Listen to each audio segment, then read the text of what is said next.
Hi guys, welcome back to my another mini vlog. Guys, আজি mini vlog to husbandৰ ঘৰৰ পৰা আৰম্ভ কৰিব লৈছো আৰু এইটো মোৰ ফাৰ্ষ্ট mini vlog হ'ব লগা আছে husbandৰ ঘৰৰ পৰা।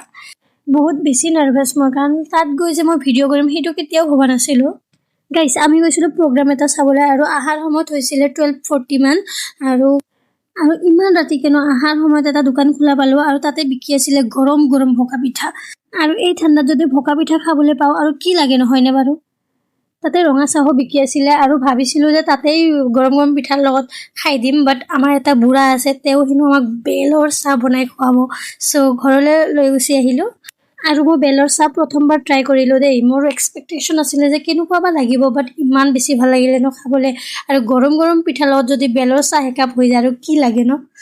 যেহেতু আমি বহুত ৰাতিকে ঘৰলৈ আহিছো সো এয়া হোষ্টেলৰ वाला जुगाड़টো करना ही था ইয়াতে আহিলে মোৰ ইমান বেছি ভাল লাগে ন কাৰণ মই ইয়াতে কেতিয়াও বুৱাৰী নিচিনা কেতিয়াও নাথাকো মোৰ শাহুৰিয়ে কেতিয়াও মোক কোনো বস্তুতে ৰকটক নকৰে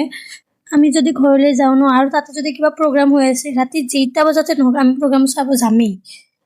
যিয়ে নহওক গাইছ এই পিঠাটো খাবলৈ ইমান বেছি টেষ্টি আছিলে ন বহুত বেছি টেষ্টি আছিলে এই আমি চাহটা খাই মেলি ৰাতি 1:30 বজাত শুবলৈ ওলাইছো নাজানো ৰাতিপুৱা কেইটাত উঠিম আজি কাৰণে বাই লগ পাম অন্যতে মিলি ব্লগলৈ